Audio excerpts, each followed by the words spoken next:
Whether we do a deep investigation or a simple general review of the history of Western art, when we study this, we will be perplexed by the lack of appreciation for nude art in New York City.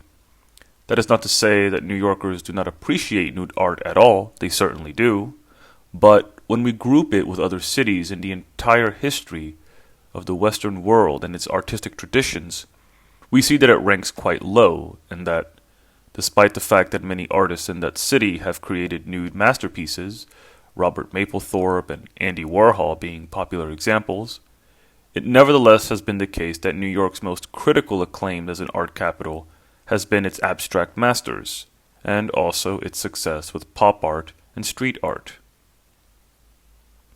Despite this, unlike other cities, it doesn't feature a prominent nude statue its inhabitants really feels pride in.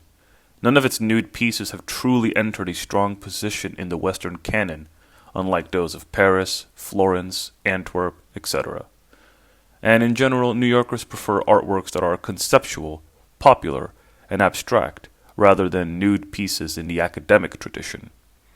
So, while it is certainly true that New York is a major art capital, unlike many other capitals in the Western world, it has no Manet, no Rubens, no Botticelli. If we are to compare it to the golden age of the Netherlands, New York art still isn't proportionate in terms of appreciation for nudity. And even if we were to compare New York's art scene of the 19th century with its London parallel in the Victorian era, we will see that Londoners possessed much more interest in nude art, and this even extends into the 20th century with artists like Lucian Freud, David Hockney, and others. There are those who will say that Keith Haring, Edward Hopper, Mapplethorpe, and Warhol do have nude works, but some of these are in the realm of photography, and in Hopper's case, his popular works are those that do not include nudity, while in Haring's case, the erotic works that he did are in the non-academic tradition. Compare Haring's work with the nude works of Lucian Freud in the same time period, and you will see a great difference. But where does this prejudice come from?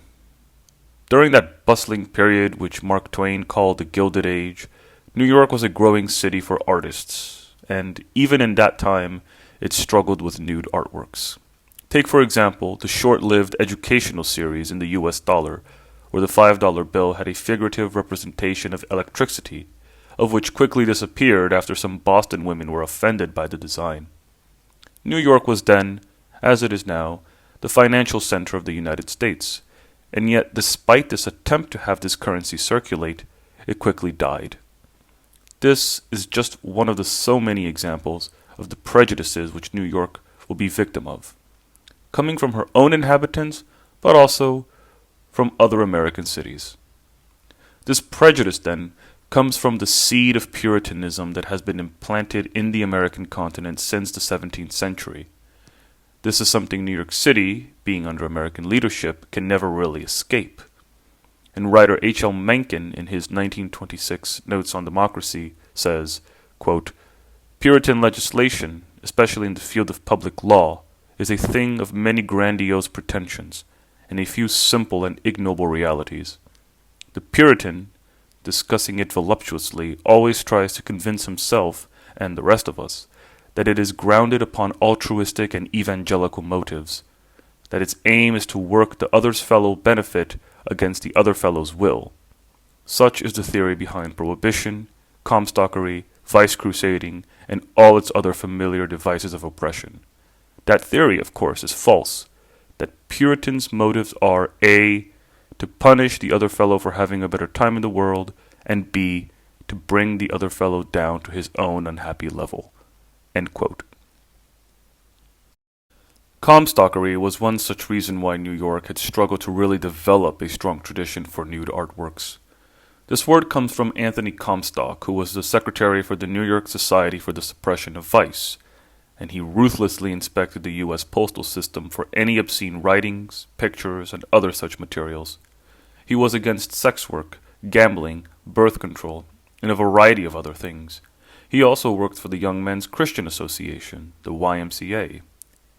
At the same time, just right across the Atlantic, Paris saw the works of Aristide Maillot, of William Adolphe Bouguereau, of Jean-Léon Gérôme, and also works like The Joy of Life by Matisse and The Ladies of Avignon by Picasso. This is because France, and particularly Paris, allowed for a more liberal expression in the realm of art, whereas in the United States, at the same time, due to Comstockery, these aesthetics were challenged, and patronage of such artworks were considered indecent. Comstock himself even writes, quote, "It is said the exposing to public view of the nude figures of women is an educator of the public mind. It may educate the public mind as to the forms of beautiful women, but it creates an appetite for the immoral, its tendency is downward, and it is in many cases a blight to the morals of the young and inexperienced." End quote. And he further elaborates later in this chapter, quote, "While conceding that in the original painting the nude may be chaste and pure, yet when torn from its proper sphere its character and effect are changed, and it is capable of ministering to the lowest imaginings of uncultured minds. Let the nude be kept in its proper place, and out of reach of the rabble, or those whose minds are already tainted or diseased with licentiousness, and its power for evil will be far less." End quote. So it is while the great European capitals like Vienna, Berlin, Paris, London had such an appreciation for nude academic art, this was much less the case in New York at the same time. And this continues in the interwar years, for there was the 18th Amendment, which prohibited alcohol and led to a great exodus of American artists and writers going into Europe. All of this led to a great diminution of liberal expression in the U.S., and even after Prohibition was lifted under President Roosevelt, it was quickly followed up by the introduction of the Hays Code in films and the Federal Communications Committee, the FCC, which made certain materials difficult to publish and distribute. In short, another form of Comstockery, which extended not only to films, but to other materials as well. And it may even be argued, although not without controversy, that Germany, during Roosevelt's years, had more appreciation for nude art, and definitely Italy as well. We see this in the works of Ziegler, for example, in the appreciation and exhibition of previous nude artworks by Arthur Kampf, and especially in the works of Josef Thorak, whose nude works were exhibited in the World Fair in Paris, and also in the Berlin Olympics. We see this in Italy as well, of which there are countless examples, and even in Oslo, Norway, where we see the Victims of War Memorial, and in the outstanding works of Gustav Vigeland in Frogner Park, statues which show male nudity and female nudity just as much as we see in Michelangelo's David. And this park is widely appreciated by the people, both the locals of Oslo and also the visitors who come. In New York, the male statues don't have complete nudity. Take Atlas and Prometheus in Rockefeller Center, for example.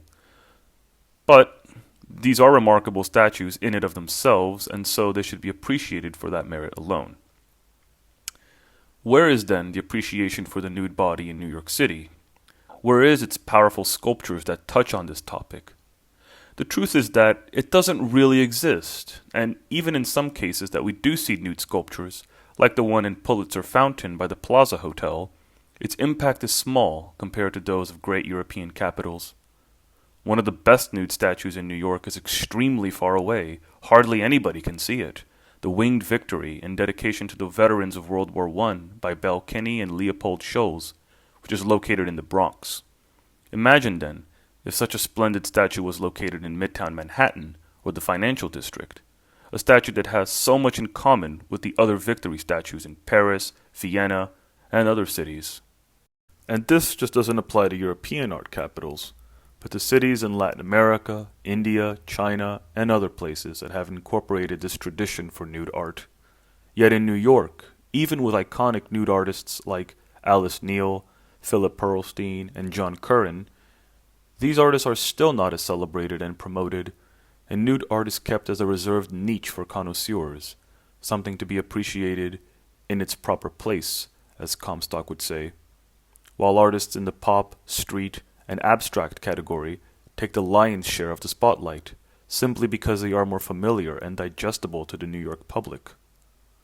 This is because, unlike many of the European polities, New York never had a strong centralized patronage for nude art, like the Bourbon kings of France, the Medici and Sforza families in Italy, the merchants of Antwerp, the Roman Catholic Church, the Habsburgs, etc.